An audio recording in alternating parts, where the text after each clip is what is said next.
Hey, everybody, welcome back to Practical Liberty. My name's Henry Bingaman, and this is a different kind of episode for me.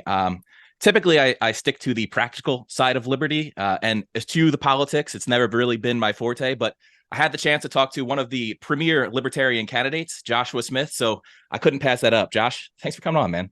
Yeah, of course, man. Thank you so much for having me. I really appreciate it. So as I was just saying in the pre-record, I want to do this a little differently. Normally I have a free-flowing conversation, but you have a whole bunch of issue statements on your website. You're actually campaigning on these things. So it seems important to get the issue side of it, the political side of it, and then the practical side. Like what does this mean in reality? How do you make this a reality? What can people do in their own personal life? So does that sound good to you? Yeah, absolutely. All right. So two of the things that I think kind of ruin the country are the government schooling system and the monetary system. So I kind of want to start on the government schooling system. You have a policy position of abolishing the Department of Education, which is just the correct position, right, for any libertarian to take.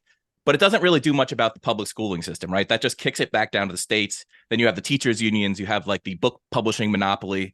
So I guess are there any policy ways you can address those lower down issues? And then I guess how should parents be thinking about the education system right now?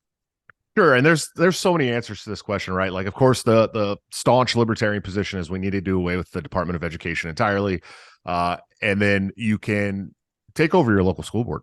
I mean, that's the really, really important message to anybody that's listening. I mean, if you have one or two evenings free a week, you can run for a local school board and you could change the locality very easily just by getting on the school board. And that's what I hope to accomplish the most with this campaign, is to get some people to understand that you can take over your local guns. I mean, you could take over your sheriff's department, you could take over your school board, you can take over the water and soil commission. I mean, you could take these things over if you get enough people together pretty easily, especially in most states, right? And that's where you're going to be able to affect the most policy change on a local and state level. But yeah, we want the Department of Education abolished entirely. It's a bane on our existence when it comes to education. In fact, since the institution of the Department of Education, the test scores have largely dropped or stayed the same. Meanwhile, federal spending has increased tenfold. So it's doing no one any good. It's a harm to society, and it's standardizing education across the country for all kids. And any parent will tell you no two kids are standardized, right? Like, that's not how kids learn. Everybody's on a different timeline. And so we need to really think about that in those terms. But, there's some other things you can do from the federal level as well. And I think, a lot of libertarian candidates will tell you, yeah, I'm going to get in there and then I'm going to abolish these agencies and these departments. And the president really doesn't have the power to do that with a lot of these departments and agencies. I mean, it takes a federal congressional vote to disband a lot of this stuff. What we can do, though, is veto any spending bills, right? The president has the power to veto pretty much any bill that comes out of Congress or the House at all. And you can withhold federal spending to the schools as long as they continue to do the things that we don't like as libertarians, indoctrinate our kids into political stuff and this kind of DEI ESG mentality with schooling with across the board now. And so we have the opportunity to do that from the federal level. But the most important and practical way to get rid of this stuff is to run for your local school board. Honest to God, that's the biggest thing you can do. Or become a member of your state house. Go to your state house and lobby, for crying out loud. I mean, that's really, during COVID here in Iowa, we held 25 healthcare freedom rallies, and we pushed on our legislators here. And we actually sat down with them and talked to them. And these people are accessible. A lot of these people are making less than you are at your normal day job, and they show up for their legislative season, once a year, and then they leave and then forget about it. So, like, if you get in front of them and say, "Hey, we're unhappy with the way the education system is running, and if you guys don't fix it, we're going to replace you," right? Like, that's the like base level thing you can do. It's very easy. And we did it through all through COVID, and we were able to get our governor here to outlaw the mask mandates, to outlaw the vax mandates, to tell businesses in the state of Iowa that if they wanted to operate here, they couldn't force vaccines on people. It was very helpful. So there's so many different angles we should be hitting this from, and I think that people just don't understand that, like, we can do these things. It's really not that. It's not as hard as, it's not this insurmountable mountain of tyranny that we can't overtake. We're way more of us than there are of them. And if we just start doing these little things to change the system, we can do it. So that's my goal, is like, try to educate the people, right? Like I'm a libertarian candidate. And so I'm probably not going to win in 2024, even if I get the nomination. I'm going to fight to win, like we're going to play to win. We're going to campaign like we're going to win. But at the end of the day, we're probably not going to win. But what we can do is go on a 50-state media tour and educate people on their rights. And that's the very most important thing that a libertarian candidate can do, and talk about nullifying these terrible, bad policies that are hurting us all. And everyone can do it. You can do it from your, whether you're in a town of 100,000 people or in a town of 1,000 people, you can run for school board, and you can, two evenings a week and make a difference. There are some other state level policies that I've seen that seem pretty good. I think, what is it, Arizona, where they have the money follows the kid in the education system. Yes, we have that in Iowa too. Yeah. But including if you go homeschooling, which is, I Right. think, kind of unique in certain states. So, I'm a big advocate for homeschooling. I don't have any kids, but my sister has 7 and she homeschools them all. So it's one of those things that I was homeschooled for a couple of years, and then I went to a public, inner city high school where I was so far ahead that it didn't matter anymore from homeschooling. So it's one of those things I advocate for. But yet there's policies you can change on your local level to kind of make homeschooling more accessible to people, and then change the school board. There's a big difference, and you can have an impact. Yeah, if you want to make a huge difference on the curriculum in your local schools, you do that at the local level. If you want to make a huge difference on the money for your schools in the state, you run for state level positions. That's really how you do it, because the state sets all the monetary policy when it comes to education. The federal government dollars come down to the state. The state is the one who disperses those dollars to the schools. And so, yeah, the money should always follow the child, if there's any money at all. And then of course the property tax is how they're supposedly paying for schools. We know that's not nearly often the case, but you have this opportunity to change these things at the local and state level more than you do at the federal level. Absolutely. And the money should always follow the children. If you're doing homeschool and you're paying, I got a friend in New Jersey named Rob who's on the campaign, and he's got a daughter that's in a private school that they pay for. But they are also getting huge property taxes taken out that's supposed to be for schooling. So like they're paying twice for their kid's school to go to a private school when they don't want her in a public education. So they're really like raking you over the coals if you want to put your kids in any kind of alternative education that's not their public schooling. And it's just horrendous. It's got to stop. If there's something that we can do from the federal level to make sure that doesn't happen at the state level anymore, great, we'll do it. So I feel like I jumped in a little too quick because, I've been watching podcasts with you and I know your backstory and I've been following you on Twitter. But just for my audience who might, not be as familiar, can you just kind of share your story and how you got to where you are and how you got to be, from a blue collar kid to the military to now running for the presidential position on the Libertarian ticket? Sure. Well, I grew up very poor. I have a single mother who worked her butt off to support 2 kids, and we didn't have a pot to piss in, basically, and I was a rough inner city youth, got in a lot of trouble, was running away from home, and then homeless at 17, not really getting along with my parents or my mom. I didn't have dad, but so I saw 9/11 happen, and I was like, all right, here's my chance to do something good. I'm going to go defend my country and my family and the community from the evil terrorists. They're going to come here and do it if I don't go over there and do it.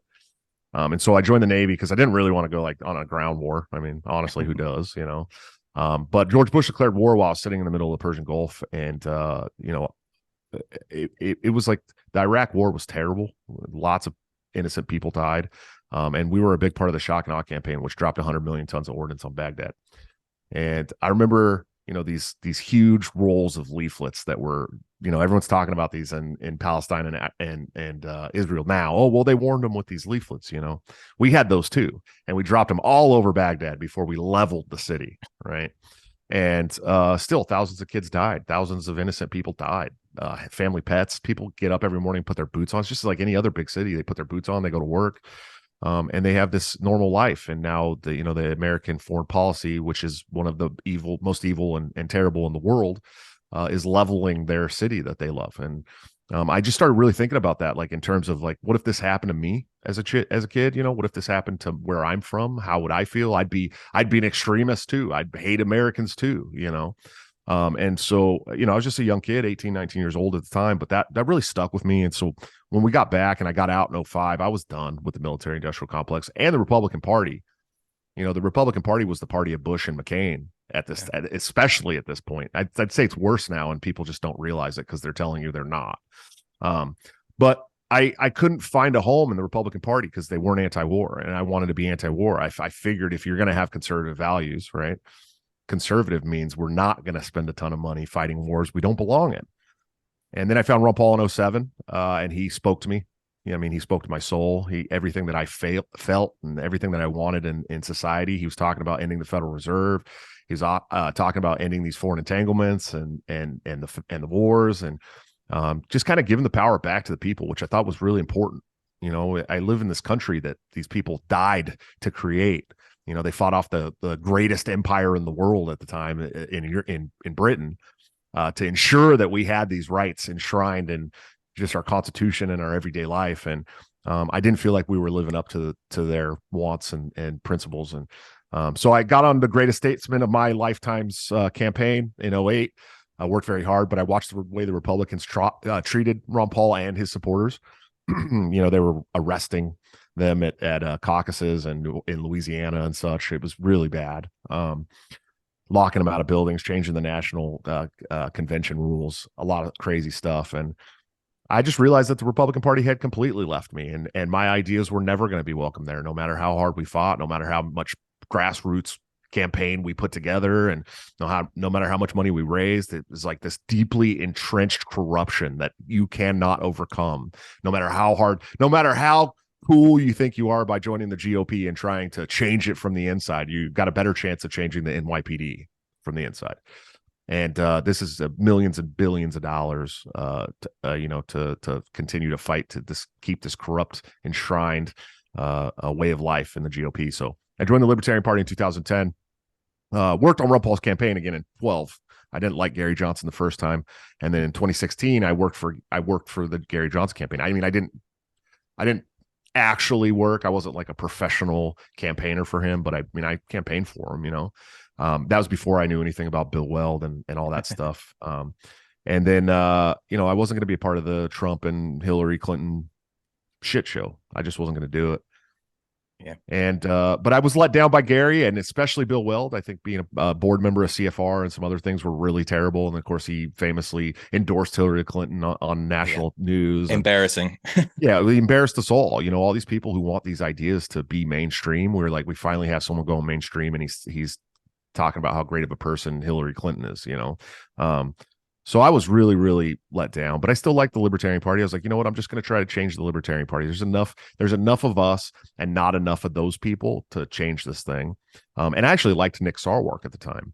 And I was like, this guy's giving great speeches. He's fiery. He's passionate. He's young. I like this guy. And then he starts attacking Ron Paul and Eric July and Dave Smith. And I'm like, what the hell is going on? These guys are heroes, And so I ran for chairman in 2018 against Nick Sarwark and lost. I got about 12% of the vote, but I ended up on the national committee as an at-large, one of the 5 at-large representatives. Spent 2 years there, and then ran again in 2020 against Joe Bishop Henchman. Lost by like 4% or something. A very, very close race. And there might have been some weird things going on, but I don't want to be the stop the steal guy. And ended up as an at-large again, and then ran in 2022 for vice chair and won that. It was vice chair briefly before understanding that the national committee is just not ever going to be the beacon of liberty that I think it is. I think there's better ways to do it. And so here I am running for president because I saw an opening to give these ideas to the world, really. And nobody else was stepping up that I thought was going to do it in a way that it needed to be done. There's certainly no other libertarian candidates that are running that are going to connect with the middle class at all. And those are the people that we have got to reach. Those are the people that are most hurt by these policies, and those are the people whose class is disappearing at an astronomical rate by design. Yeah, and we have to save that, or we lose it all. So, all right. So we'll get back to some of the politicking side of that and who the best candidate is, because I know there's some contention and controversy right now, especially on Twitter liberty. Oh yeah. So, but I want to. All right. So I'm going to skip ahead to one of the issues because you mentioned your military service, and Israel, Palestine is the hottest topic in the news right now. So I don't think it's so stupid that we have to say that the Hamas act was barbaric and horrible, but we do, so people don't think we're crazy. Right. But, all right, there's a Ben Shapiro quote that he was bragging about. He posted this on his shorts, and I just couldn't believe he said it. So I want to give you this quote and get your reaction to it. the Secretary of Defense, who's been very strong in saying Israel should be able to defend itself, then he keeps adding this tag, Israel has to follow the laws of war. I noticed that the invasion of Iraq cost hundreds of thousands of civilian lives. Hundreds of thousands, if not a million civilian lives, I noticed. And there wasn't a whole hell of a lot of talk about this sort of stuff. Huh. So, I mean, he just justified the murder of a million innocent civilians and saying, I guess Israel can do it too. I don't know. Can I just get your reaction to that kind of talk? Sure. You'll see behind me that I have the Israeli Apartheid Week poster with the child on the Gaza Strip and the helicopter above him behind me. And that's been something that I've been passionate about for a long time. Look, I was a part of the Iraq War. Okay. We killed, I would say, between the sanctions and everything between 1989 and 2005 or 2006, maybe even to today. Yes, there's been 1 million people killed. There's no doubt about that. Large portion of that was children. Of course, some of these terrible war hawk neocons have famously stated publicly, like Madeleine Albright, that they thought the cost was worth it to take out Saddam Hussein. It's never worth it to kill children. And I've been staunch in this. And I will say, what Hamas did was brutal and terrible and barbaric, and they should be taken to task for that. I believe that. I believe that if you're going to be that type of person in the United States, you've forfeited any right you have. 100%. If we had a magic bullet that could just kill every Hamas soldier over there, I'd shoot it in a heartbeat. There you go. See ya. But here's the thing: is like, if you're going to go to war, and I've talked a lot about, like, if I was the president, what I would do for war is I would get rid of the AUMF so that I don't just have the power to direct money towards warfare willy-nilly without congressional approval. I would put the mandate back on Congress to say, hey, you have to do your constitutional duty. If you want me to direct a war, you have to declare a war federally the way the Constitution requires that you do so. That way, at least if we're going into a war that we shouldn't be a part of, right? You're now beholden to your constituents. They saw that you supported this war in a big way, right? You actually declared the war. So, like, I'm not saying that, we're ever going to be able to stop all wars, right? But if you're going to go into a war, you need to take credit for your part in it, right? It's very, very important. And you have got to assume the risk of war. You cannot put your risk onto innocent children around the world. That's not how war works, right? You're assuming the risk by going to war, Israel. I'm talking directly to you. You're assuming the risk of going to take out Hamas. Do they need to be taken out? Sure. But that doesn't give you a blank check to drop bombs on civilian buildings and then say, oh, well, there might have been a Hamas terrorists in there. They hide behind children. Okay, then don't shoot the building because there's children in there. That's the most basic moral philosophy of any good person ever in history, is we don't kill innocent people. We don't harm and maim and torture innocent people. And that's what you're doing. 1,000 kids already, just since the 7th. That's amazing. How anybody can look at that and go, yes, that's all right because of Hamas. No, it's not. You assume the risk. You put your boots on the ground and you go in there and you take them out like any good hostage negotiator would do with a SWAT team, right? And you go and take them out. If you're just going to indiscriminately drop bombs on children around the world, you're the bad guy. That's it. I don't care who gets mad at me for saying that. You're the bad guy. Is Hamas the bad guy? Yes. Hamas is the bad guy. It doesn't make you any better when you're dropping bombs on children, period. There is no other argument. There's no debate about this. If you're going to kill and harm and maim children, you're the bad guy too. You're a bad guy fighting a bad guy, and America certainly should not support that, period. It's amazing how, and I don't think Israel realizes, or these people that are saying we can kill 1 million people and it would be okay because America did it. What would the blowback be against Israel for the rest of time from the rest of the Muslim world surrounding them, saying, well, you solved the Hamas problem by killing 1 million children or 1 million innocent people, whatever, civilians. Doesn't that make every other, country around them hate them even more and never deal with them again? Isn't there some sort of blowback that will come from this? And how are they not predicting this? I'm going to tell you right now, and I'm going to go on record to say this: killing 1 million children will not get rid of the Hamas problem. It will only make it worse. It will only make it worse. And here's the deal. You know, the current form of Hamas that's fighting with Israel right now were children when their fathers were being blown up. Okay.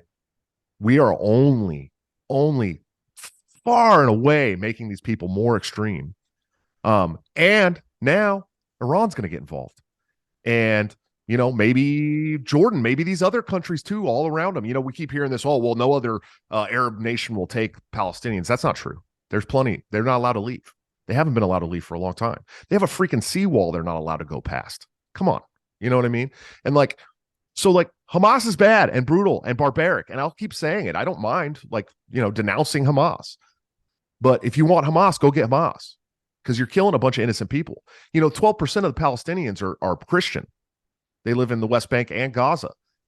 Israel just bombed the administrative buildings of the third oldest Orthodox church in the world, in the Gaza Strip. Okay. Christians live among the Muslims in Palestine virtually unharmed for generations. And in fact, the families, one family that just was wiped out there in Palestine, right? The Christian family is traced back to being one of the oldest Christian families in the entire world. And they're related to Justin Amash, who was a congressman here in America. Okay. Like, don't you think that maybe those guys weren't Hamas, and that blowing up the third oldest Christian building in the world is probably a bad idea? I mean, it's just horrendous. It's not going to solve the issue. It's going to make everybody in the Middle East more extreme. But this is what they've always wanted. America loves this. Yeah. We're the biggest exporter of death and destruction foisted upon the world. That's what we do. And it's horrendous that we would even be talking about being involved in this, because all it's going to do is make more of the Middle East hate us, because they don't hate us for our freedoms. They hate us for our foreign policy, and they have for a long time. But somehow we've convinced patriotic Americans that these Muslims in the Middle East hate us for our freedoms. No, they don't. They don't. They probably don't like a lot of the shit we do here in America. I get that, you know, but they're not coming over to America to kill us because of our, you know, because we got gay people or because there's trans people that live here. It's because we continue to bomb and destabilize their nations and kill their children. Like, how do you not see the correlation there? You know, this whole argument, causation, not correlation. This is a very clear correlation, and it has been for decades. We went into Iran in the 1950s and toppled their very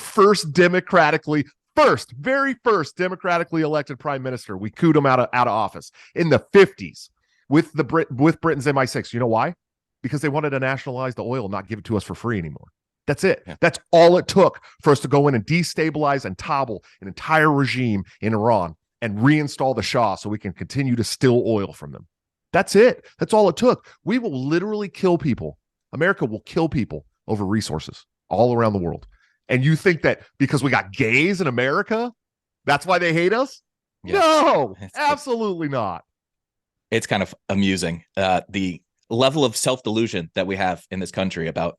And I guess it's not self-delusion. It's we've been lied to by the media for so long. The propaganda campaign goes back to elementary school in some cases with how they educate kids. So, I mean, you could blame it on the education system and the media, and everything just tells us that we're the best and we don't do anything wrong and we're the good guys. So the only reason they could be attacking us is because they hate our freedom, which is just absurd.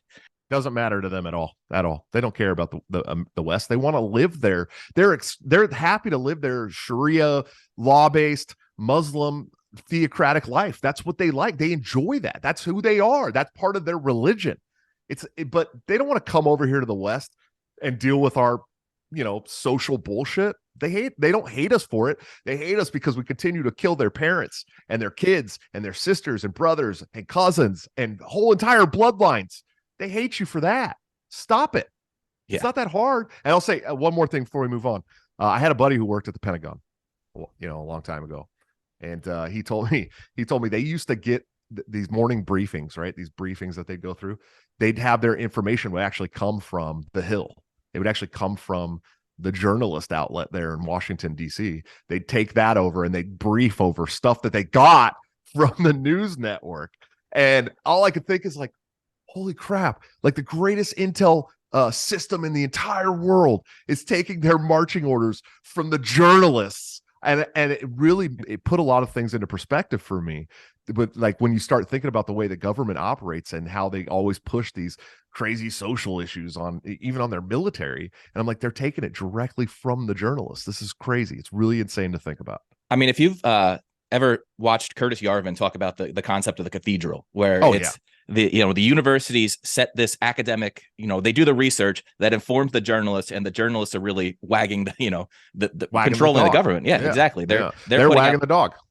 It's so I mean, it's just another example of Yarvin is an absolute genius, by the way, except we kind of separate on the cathedral because I always add the tech companies in there, and he doesn't necessarily think they're part of it, but I do. I believe 100% they're part of the cathedral. So yeah, I don't know. I could see it go either way. That would be an interesting debate to have at some point, but there's a couple more pressing issues in the world right now than So there's one of your most interesting points, getting back to domestic type policy, that I had never heard anyone address. What was it? Title 4D of the Social Security Act.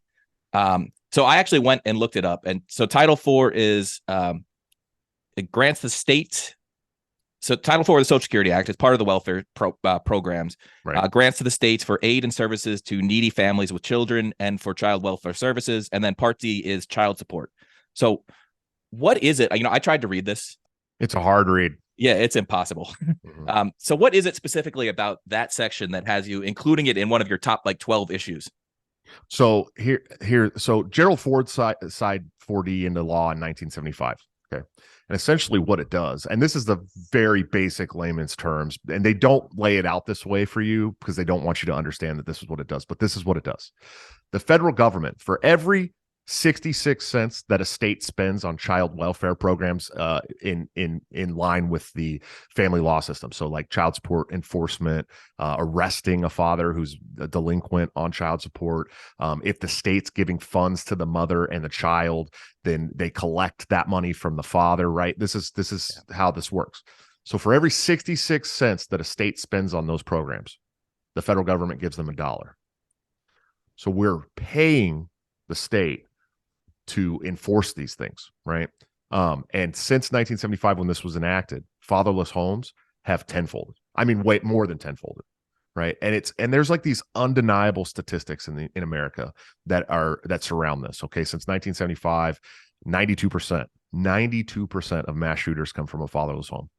Okay, so when we're talking to moms demand action about, the what's the problem? Why are these kids doing this, right? And they're like, oh, it's the guns. I always tell them, no, it's you. It's you and the state separating families and making kids sad. That's what's doing it. And you're destroying the mental health in this country because at the very basic, bottom of learning in a child, it comes from mom and dad. It's always about your parents. That's literally where everything you learn about life, especially in the first 5 to 10 years of your life, you learn. So when you have this split system where the father's not treated as an equal, he's treated as a visitor in his child's life, or sometimes the state finds a way to drive you all the way out of their life, make it extremely impossible. Sometimes you can only see your kid every other Sunday. I've been there. Okay. We've created this system, and it's not just mass shooters. It's 86% of school dropouts, college and otherwise, fatherless homes. 78% of homeless youth and runaways, fatherless homes. 84% of all violent youth offenders sitting in jail today from fatherless homes.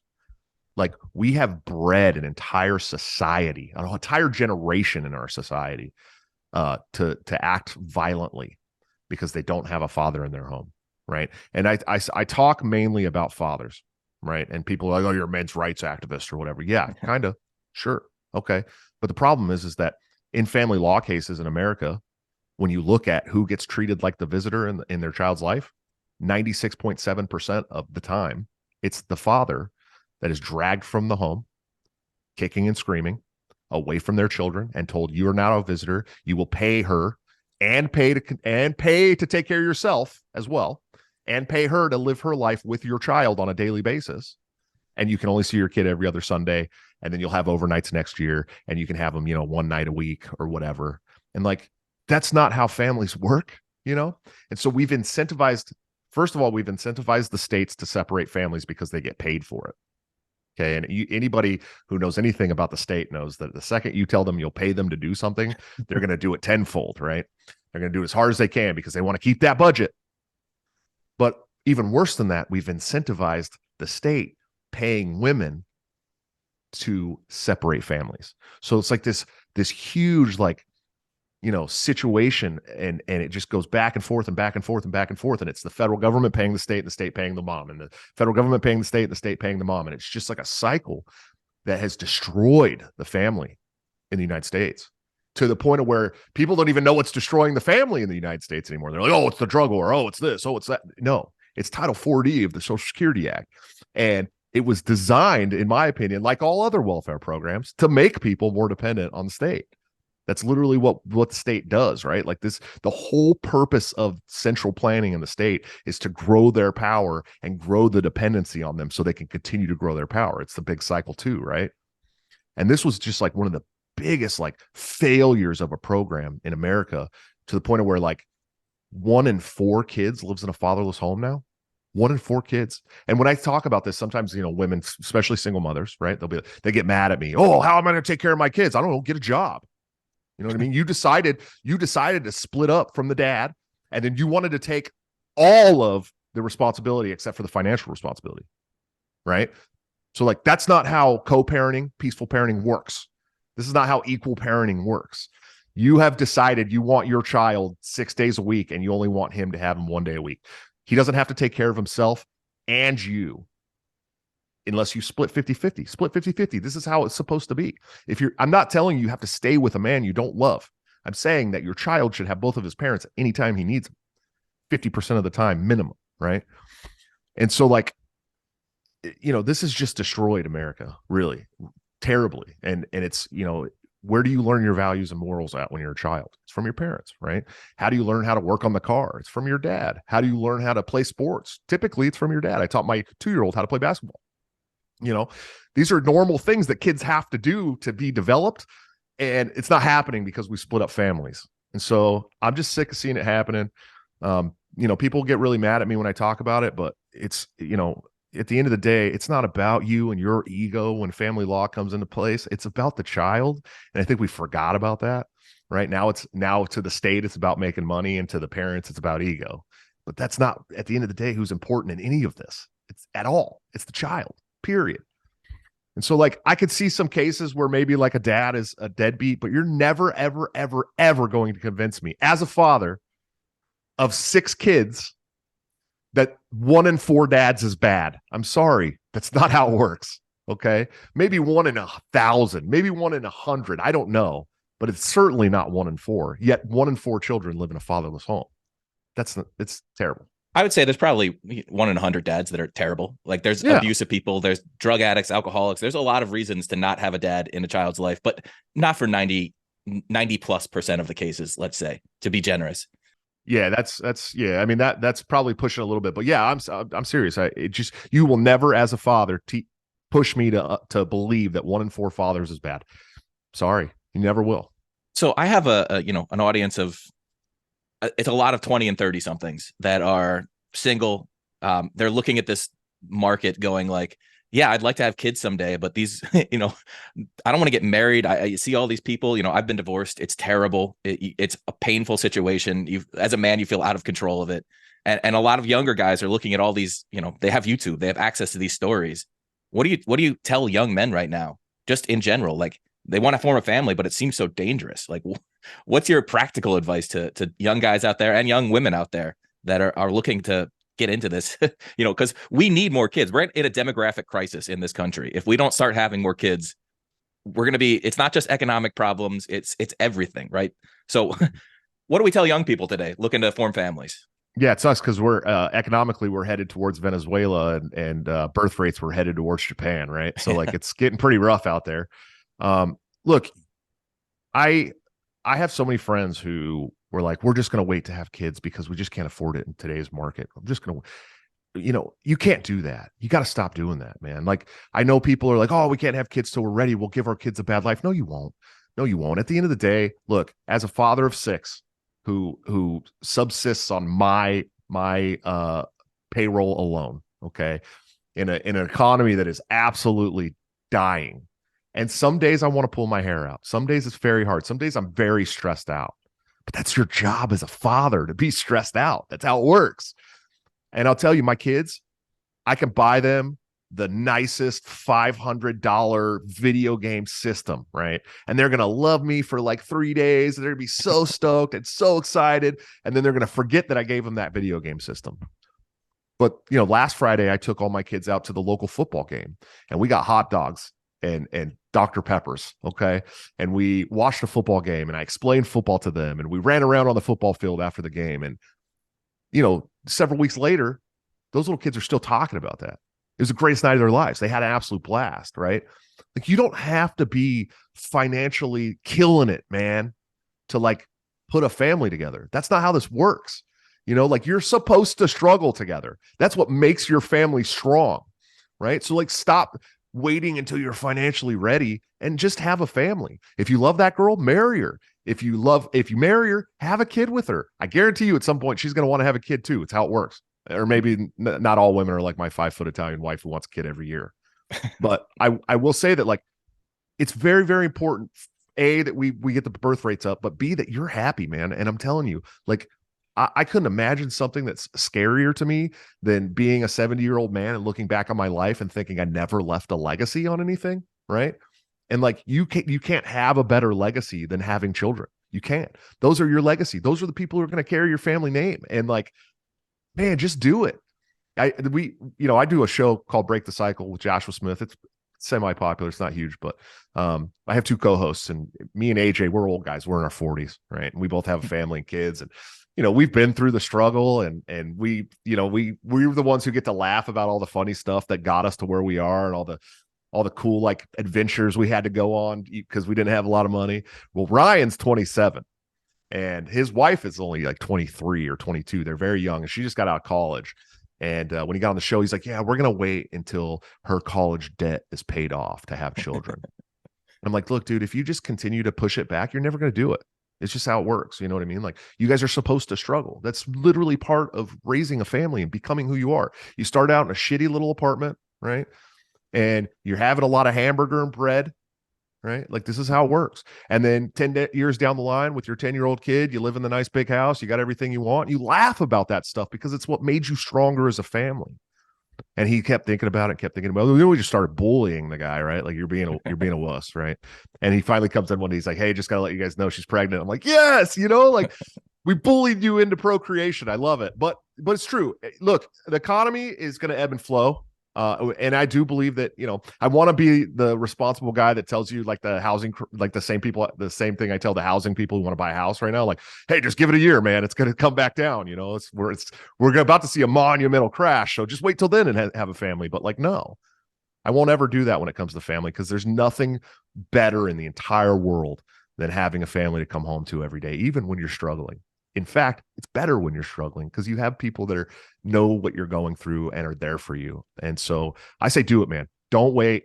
If you wait, it'll never happen, or you'll do it too old. Like, I'm about to have a kid in December. I'm 40. I'm not going to have my last kid out of the house till I'm 60. And as much as I love having kids in the house, at some point I'd like to go on a cruise or something, And so just do it. Don't wait. Stop it. All right. Beautiful message. I want to move on to your number 1 issue on your website, which is. Hey guys, sorry to interrupt. It's Henry. I think I got far enough off grid that the censors and the state can't hear me right now. I want you to know there is a way to become more free in your own life. I created a checklist that you can download for free to figure out how to become more free in your own life. Just go to henrybing.co/liberty. This is for my Levels of Liberty tactical checklist. It's going to show you everything you need to know. That's henrybing.co/liberty. All right, let's get back to the interview. I want to move on to your number 1 issue on your website, which is End the Fed. Now, this is one of the things that, so I was a libertarian in college. My first presidential vote was for Michael Badnarik. If anybody remembers him. I loved Michael Badnarik. Yeah. I didn't know about him until much later, after he ran, but man, I watch his interviews and videos and stuff all the time now. He was such a radical.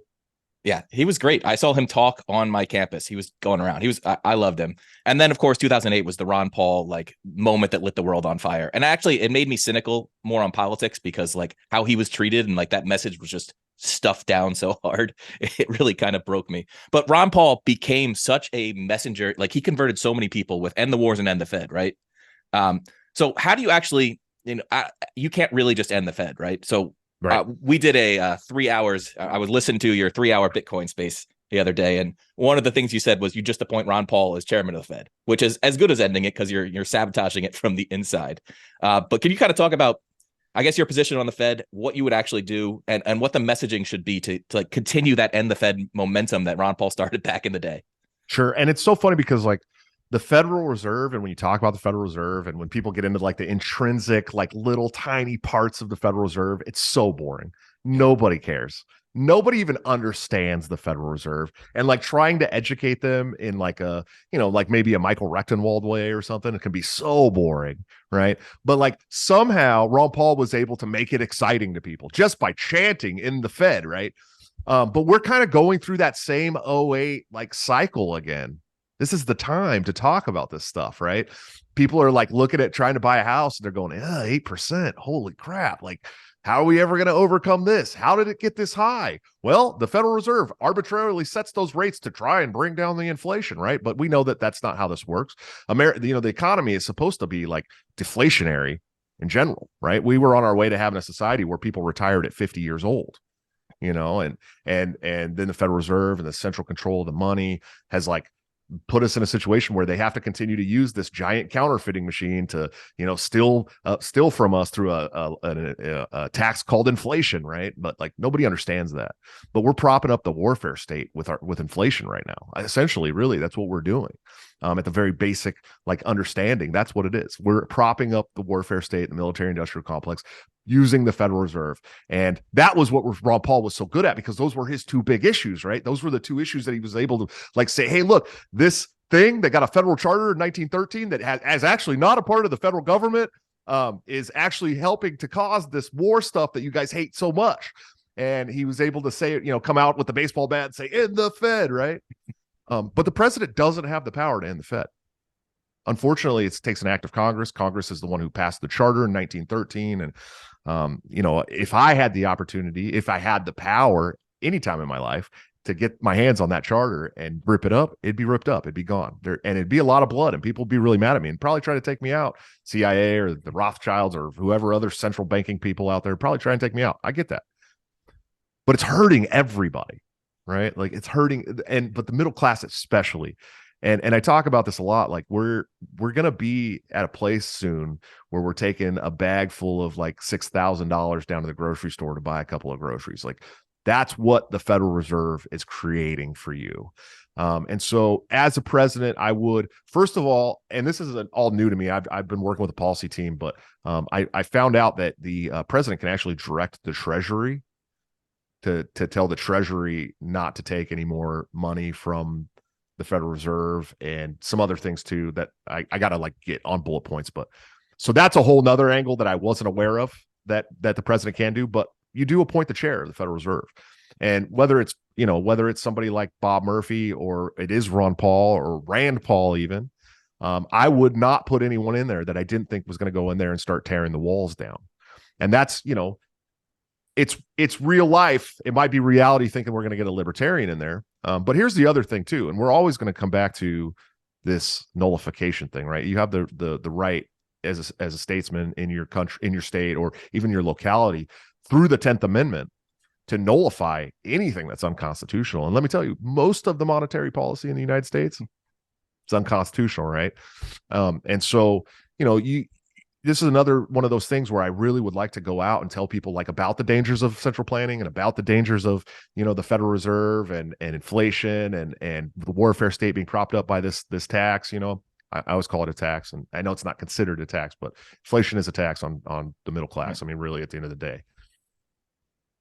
And I want to go out and tell people like, hey, you have the opportunity to nullify this stuff at your local and state level. It's another one of those issues, right? Like the monetary policy that the federal government is pushing on you, your state can say, no. We can do that with all gun laws too, right? The state can say, no, we're no longer taking your federal edicts. And if you don't want to send us federal dollars, fine. We don't care. We don't need them. Our state's going to be so happy that they'll fund whatever, projects they think are going to work for them now. Like you have that same mentality when it comes to state and local level. But the only problem is like this, legal tender situation, right? Where, everybody's like, oh, well, we live on the federal dollar. Like we have to, the OPEC dollar that's backed by the Federal Reserve prints them. But that's where Bitcoin comes into play. Yeah. Right. And that's why mass adoption, especially in the United States, is so important because, and I say this all the time, like it's not a question of when, or it's not a question of if the central banking system in America is going to fail. It's a question of when. That's the absolute truth. It's unsustainable. They've always known it was unsustainable. That's why they have to inflate and steal and do all these things, because they know that like if they were just left to their own devices, like the central banking system, it's over. So like being able to have that alternative currency, right? And this is what Bitcoin is. It's an alternative currency that circumvents the federal government. That's the most basic explanation of Bitcoin for people who have never done any study on Bitcoin. It's already got the framework. It's already there. And the central banks can't do anything about that. There's nothing they can do. If if we got 50 million to 100 million people in the United States to opt out of the central banking system today and get on Bitcoin, they'd fail. It'd be over, right? Like the central banking system would be done. Really, truly. I mean, they'd have another 50,000 kids that don't use banks, and then a bunch of college students that are putting money in there, trying to stack their money because they're afraid because everything's failing. But like you have this whole other framework out there right now, right? And I'm not like, I'm a Bitcoin maxi and I stump for Bitcoin, but I don't like fully understand blockchain like some of these really smart guys like Guy Swan and stuff. But I do understand the framework, and I do understand that it's an alternative currency that we can totally get rid of the federal central banking system by using. I do understand that the president has the opportunity to also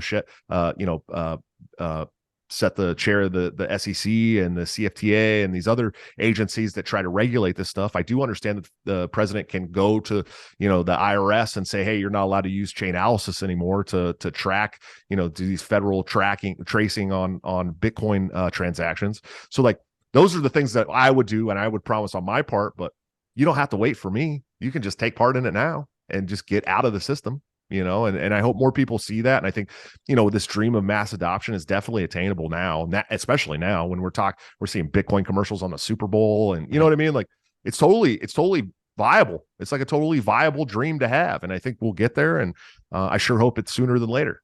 I think it's the new, more libertarian form of money. I know a lot of old school libertarians. You got the Peter Schiffs, who's not necessarily libertarian, but they're all in on gold. Gold and silver seem to be, what was it in the Constitution, right? You were only supposed to do gold and silver. So people want to kind of go back to that. And I understand that, but we're not going to be trading day to day on gold and silver. So you have to build another layer on top of it. We probably have to build another layer on top of Bitcoin. It's going to be Bitcoin Cash or something that's backed by real Bitcoin in the future. But you don't have to buy a whole Bitcoin at $35,000 or whatever it is today to get in, right? Go buy a couple of Satoshis for a few cents. There's 100 million Satoshis per Bitcoin. There's a lot of flexibility in this new currency or new digital gold, whatever you want to call it. And I just think it's stupid not to hedge when so many people are so adamant that this is going to be the future currency. You're kind of crazy not to put a couple grand in it if you have that laying around, or a couple $100 or whatever is reasonable for your position. Sure. And let me be clear too, for like the gold bugs too. It's like, I like gold and silver too. I think that gold and silver is always going to be a valuable trading currency. You can't send it around the world in 50 seconds. You just can't, you know what I mean? You'd have to have some kind of digital currency on top of that, right? But you can trade it in your community, and people are going to be stoked to have gold. It's always going to be that way. So like, I'm not telling people like, don't buy gold and silver, like that's a terrible idea. Don't buy gold and silver. You're always going to be able to trade with gold and silver, always, and diamonds and platinum and all this other precious metals. Like people are always going to have some kind of use for those. You can turn them into things and necklaces and jewelry. And there's like commerce that's backed by gold and silver, right? Like, so like, I get that. I don't hate the gold bugs. I don't hate Peter Schiff. I think he's great. I think he's really good what he talks about. I think he knows the economy very well. But like, here's the future, man. Like we have the future here. This is it. Like this digital currency that I can send to my friends in, my friend that's a prince in Africa or whatever, if he asked me for it. But I can send it in 50 seconds, right? Like this very quick lightning transaction. Boom, you've got the money that you need. Send me my product, right? And or send me that old bank account you found with $150 million or whatever it is, Prince, whatever his name is in Africa, send me. But like, this is it. This is the future. This is where we're going. Like even the federal government is trying to get you on a digital dollar. So like Yeah. the federal government knows how important this is, and they're trying to beat the other situation that has us being able to opt out of the federal government. Okay. And there's a reason why they're doing that. And that's because they don't want you to use Bitcoin, because if you use Bitcoin, they can't control you monetarily anymore. That right there alone is all it should take for you to go down, and please don't use Coinbase or whatever, but find a Web3 based exchange or something and get some Bitcoin. It's really important. It's a very important thing. Even if you buy $100 with it and just let it sit in a cold storage somewhere, just forget about it. It's very important that you have that, because if we ever do become Salvador, right, where it is a legal tender, you're gonna be okay. You're gonna have your money.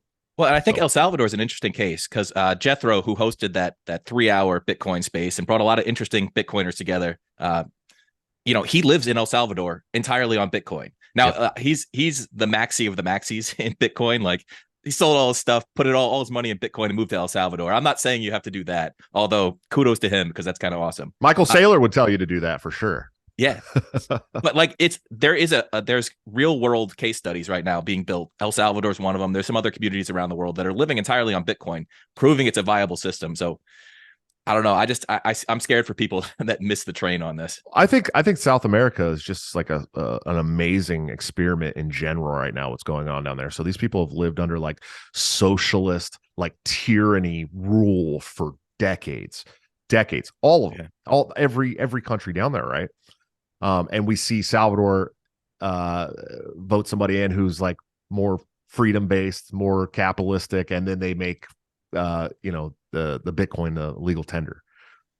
And all of a sudden their economy's getting great, right? And like they have tourism again, and like all this great stuff is happening. And then we see Argentina and Javier Milei start coming to prominence out of nowhere, really. I mean, he was already kind of an economist and done a couple TV shows and stuff, but the people are done with this like tyranny, this centralized, socialistic, communistic tyranny, and South America's showing it. And I had this conversation the other day. I think it was Clint asked me the question or something. Well, what about all these young, Zoomers and the young guys who love social? I don't think they do. I don't think that these young kids want this anymore. I think they're done with this whole like centralized economy, and they may not even understand what they're done with, but they're done with it.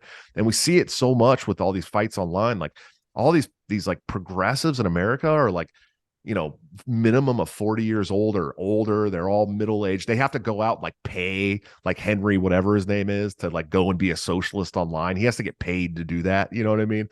And like, I think it's over. I think that they know they're losing their stranglehold on the economy around the world, really.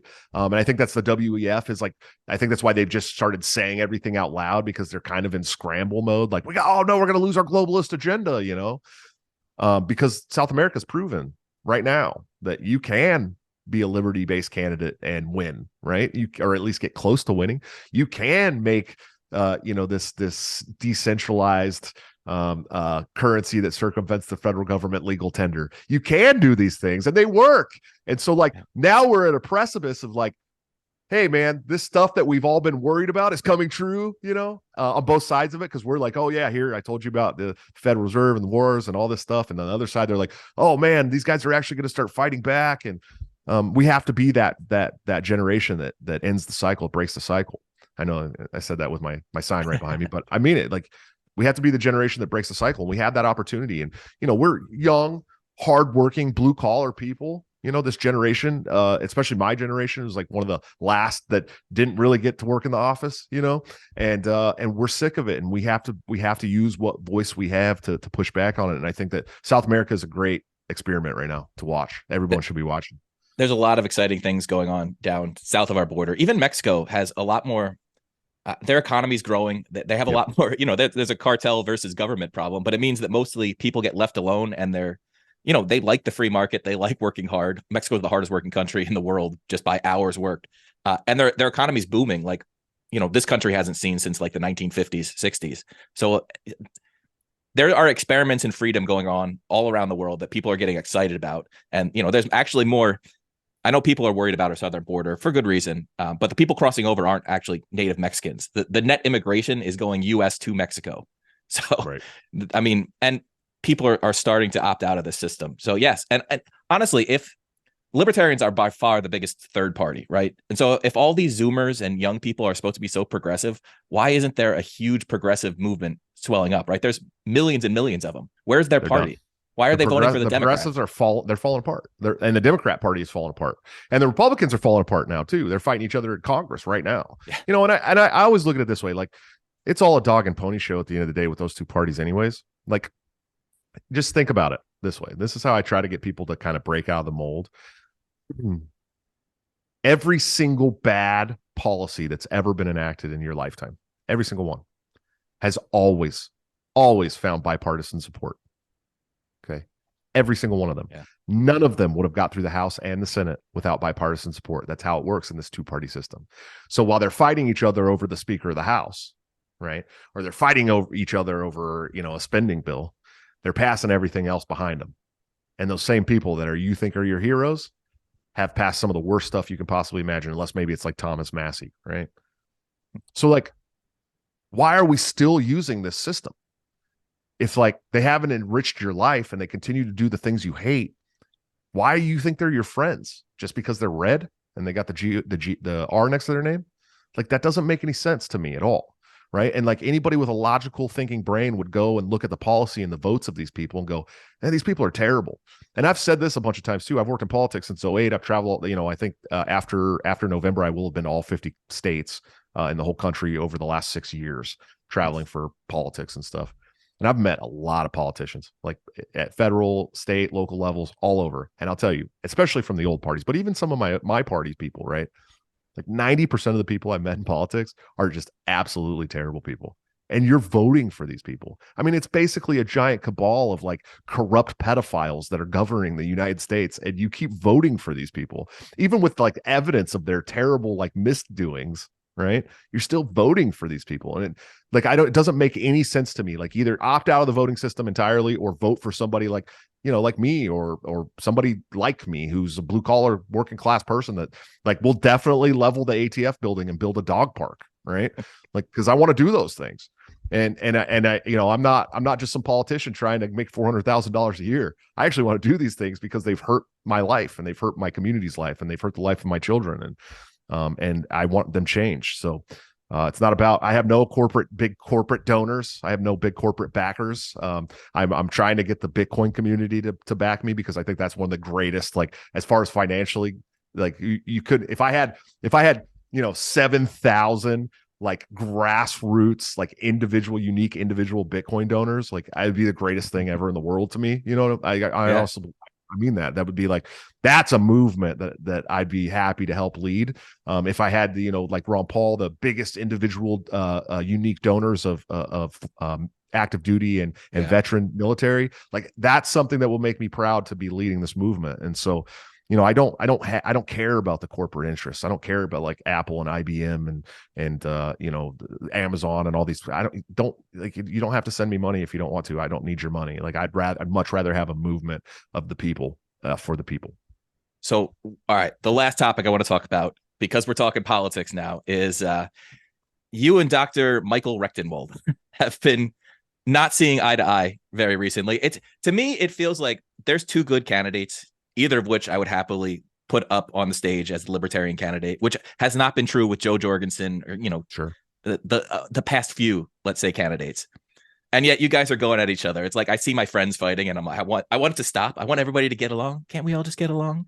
So I don't know, man. Why? It seems like friendly fire, and he's blocking you. He's not being the most, I guess, civilized about it either. Or I think what he's trying to be is too civilized. And I see you as trying to be a little overly trolly against one of our own. So is there any way we can bridge this gap and get you guys? Listen, I'm a brash troll, man. I always have been. I you know, I hope that one day the Libertarian delegates will point my brash trollishness at the Uniparty. That's the goal, right? But here's the problem, and I haven't laid this out for anybody at all. I haven't even really talked about it. People just seeing what goes on Twitter, whatever. You know, problem is that, like, you know, he's like an outsider. He just came to the party. He actually changed his party registration 2 weeks after he announced for the Libertarian nomination. Didn't bother me at all. That didn't bother me at all. I understand that there's probably people who are not members of the Libertarian Party that would make great presidential candidates. I love that. Love that. The problem is that I went to his Facebook page and I sent a comment on his, something talking about his presidential run. And all I said was, "Hey man, good luck. I look forward to seeing you out on the campaign trail." I was stoked. I was excited. I was like, this is great. This is an academic who knows his stuff. It's going to be a lot of fun. Then 2 days later, I'm on Twitter and I see him saying, that he's the only candidate running that has a 5 million person email list, which we found out was by the way, not true. And has millionaire donors, which we found out, by the way, were only his two brothers that own a construction company. And I'm the only one who's trying to get members to join the Libertarian Party, even through my website. And I was like, the other stuff, like I didn't know he's lying at the time or making, padding the numbers, but that's what really got me upset, because I'm like, dude, first of all, I was the biggest recruiter in the Libertarian Party for like 2 years straight, the biggest over everybody, Tom Woods, everybody. Okay. I had my own personal link counter that like showed who was like joining the party through me. Second of all, we have a whole section on the website about becoming a delegate, how to join your state and local parties so that you can become a delegate and vote for us at the national convention. So I was nice about it. I was like, "Hey man, I just want to let you know that we're also doing these things," and whatever. But someone else popped on there and was like, "Hey, we've been following Josh's campaign for months, and he's definitely doing all these things." And he was a total dick about it. "Well, Josh doesn't have anything like I have." And that's where he started talking about, email lists and donors and millionaires and this and that and this and that. And he totally like threw me under the bus. And I had never said a mean word to this guy at all. And so like I came back at him pretty hard, and I have a lot of supporters that are pretty trolly as well. Of course, they're going to come at him because it's Twitter. Welcome to Twitter. But there was a time where I was like, "Look, okay, you know what? Let's put it all behind us, buddy. It's all good. Everything's good." But he's been lying, man, like over and over and over again, and like we caught him lying about Bitcoin even just this week, after literally the morning after our space where we did a 3-hour standalone space about Bitcoin, which is not easy, by the way, especially for a guy who doesn't like, I'm sitting there thinking people are going to start asking me, "Oh, well, how's the blockchain work?" and this and that, and I'm like, "Oh, great. Here we go." Because I know how Bitcoiners can be, right? But I'm glad that we were able to keep it mostly policy based and culturally based, at least. But the next morning he came out and he said, "I've been talking about Bitcoin for years and years and years. And I've written about it and this and that." And all I did was go and ask him like, "Hey, can you all we can find on your website is one mention of Bitcoin. And it was from last month. Can you just simply show us the writings, point us to the writings?" And he never responded. So we know he lied about that because we actually searched all his writings and podcasts and everything. I think to be fair to him, he has been talking about CBDCs and saying we need alternative digital currencies. And I think in his mind, he was thinking Bitcoin. But even that just started like this last year. If you look at past that, there's one book that he mentioned CBDCs once in prior to that. And other than that, it's all been within like the last year, which is fine. I don't mind, but it's just like, don't say you've been talking about Bitcoin for years and years and years when you haven't, right? And so like I was a little upset about that, but this isn't the first time. He was donating to Win Red until like 5 weeks ago, which is like literally the Republicans' answer to Act Blue or whatever, which has fought very hard and spent tons of millions of dollars to keep our candidates, the Libertarian candidates, off the ballot, right? Like, so this is a PAC that keeps our candidates off the ballot, and he's donating to them 3 weeks before he announces to run for president for our party. He said he didn't support Donald Trump in 2020, but then we found like literally his profession of supporting Donald Trump and donating to Donald Trump then and this year. And just, we found out he was donating to Hillary Clinton in 2008, 11 times when we were all working for Ron Paul's campaign. And then he said he's been anti-war since he was 9 years old, but we found from books and stuff and interviews that he was giving where he supported Clinton's war in Kosovo as a humanitarian project. And so it's just like these constant things keep adding up. And like I get that, these Mises guys are going to go along and support him, but like, I'm not just going to let these lies go unchallenged. Right. And like, I know that I probably should let other people do it. Like, that's probably what I should do, but I'm the candidate. Right. And like, if you're going to run, and I said this before Michael Heiss announced that anybody else was running, I said, any other candidate that jumps into this race better have a couple of things. One of them, they better have proof that they were good on COVID since 2020.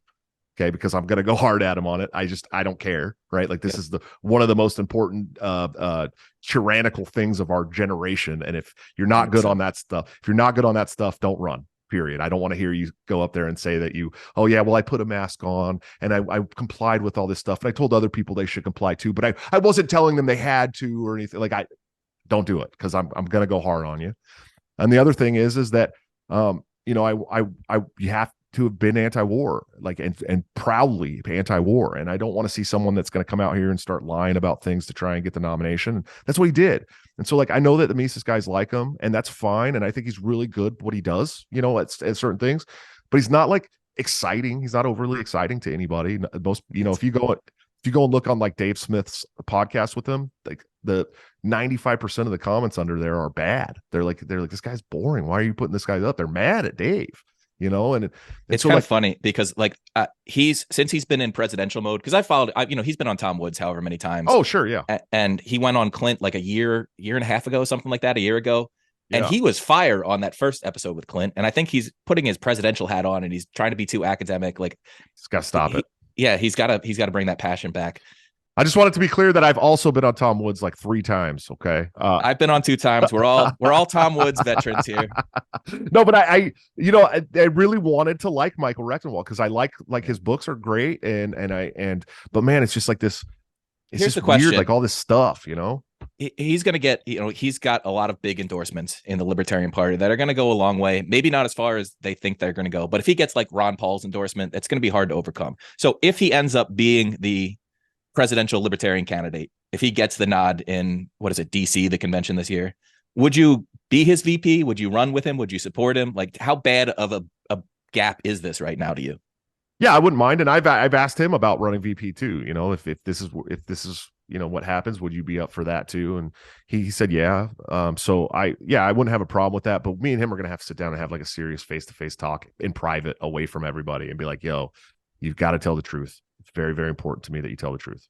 You know what I mean? Like that's like I don't suffer liars, man, like at all. I don't know if you've seen me upset with Mike Heiss recently, but I do not suffer liars. You know, I'm not a politician, man. At the end of the day, you know, I grew up in the hood, and you know, I've been through a lot of stuff, and I've really tapered down who I am, to be honest with you, as far as like my overt rage towards, you know, these people that have been hurting us as Americans for many years.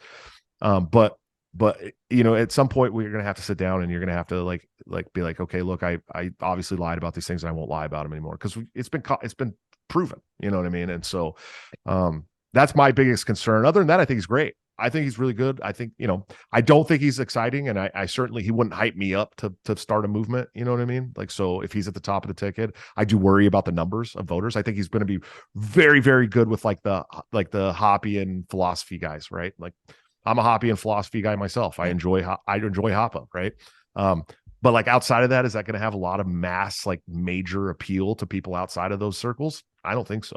I don't think he's fiery enough. I don't think he's passionate enough. I feel like he's only doing this because he was asked to, and he said as much several times in all of his interviews.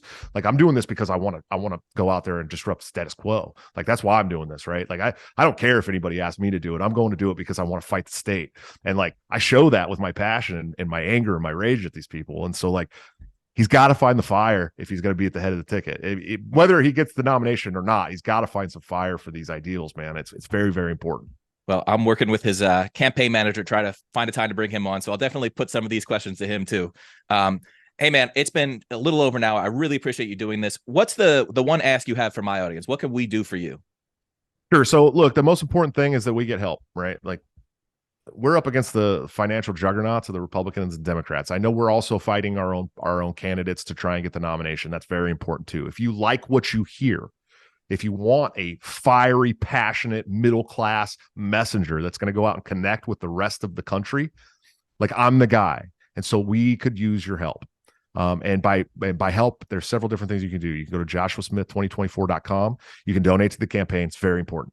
Very important. We cannot exist as a presidential campaign without financial backing. That's just how it works.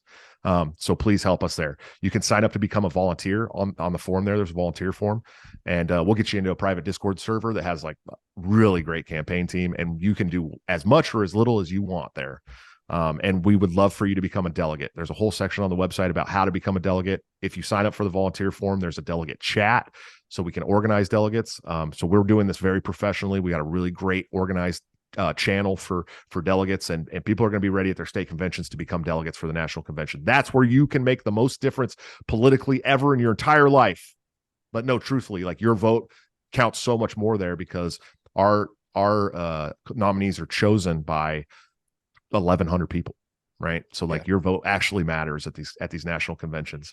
And then outside of that, we'll be in the general. Of course, we'll be vying to try and get as many votes as we can. You can also sign up for the email list there if you want to get email updates. And you can unsubscribe from that at any time on any email if you hate me or whatever. So those are what the things that we need.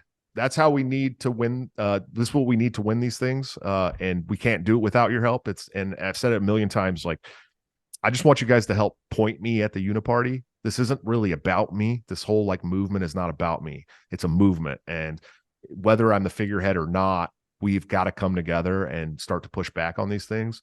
But I would like to be the figurehead. I think I have what it takes to go stand up to the state. I told guys yesterday, I said, what truly separates me from the other candidates in the LP right now is that I'm willing to die in the back of a Cadillac convertible in downtown Dallas for these ideals. And I mean that because it's important to me that my children and my grandchildren have a world that's more free than the one that I've grown up in. And so if you guys support that, let me know. All right, ladies and gentlemen, Joshua Smith, joshuasmith2024.com, at Joshua at Large on Twitter. Josh, I really appreciate it, man. Yeah, thank you so much for having me on, Henry. I appreciate it. And everybody else, till next time, stay free.